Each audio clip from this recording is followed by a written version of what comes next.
Let's learn about the running stitch. So I've got my needle prepped, my knot is on the back, and I am ready to start my line of running stitches.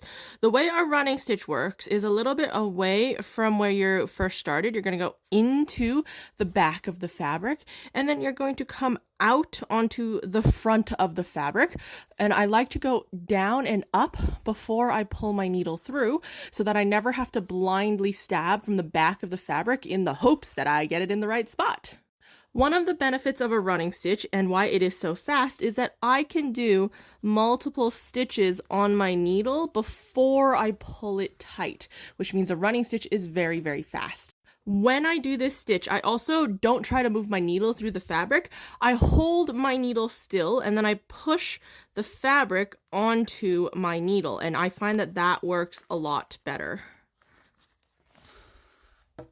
Since I am right-handed, I start on the right side of the fabric and I sew towards the left because that's just a position that is comfortable for me to hold my needle in.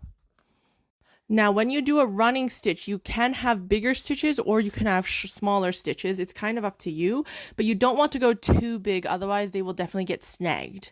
You can also use the running stitch as a gathering stitch because when I pull on this, you see it scrunches my fabric just like so. And since a running stitch is so quick and fast to do, you can also use it as a basting stitch to temporarily hold two pieces of fabric together until you get it permanently sewn with a stronger stitch. Once you are done, you can just stick your needle through to the back and tie a knot, just like I showed in the previous video. And you'll see on a running stitch, the back of the stitch looks pretty much the exact same as the front of the stitch. Now, this is technically speaking something known as an even running stitch, where the lines on the back are the same size as the lines on the front.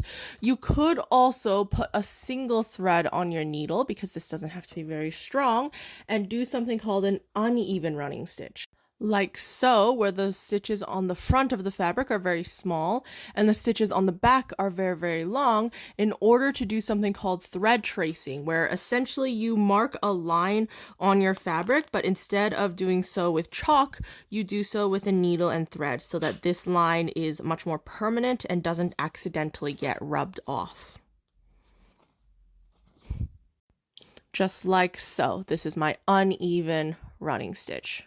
I hope that helped. Come back tomorrow for the back stitch.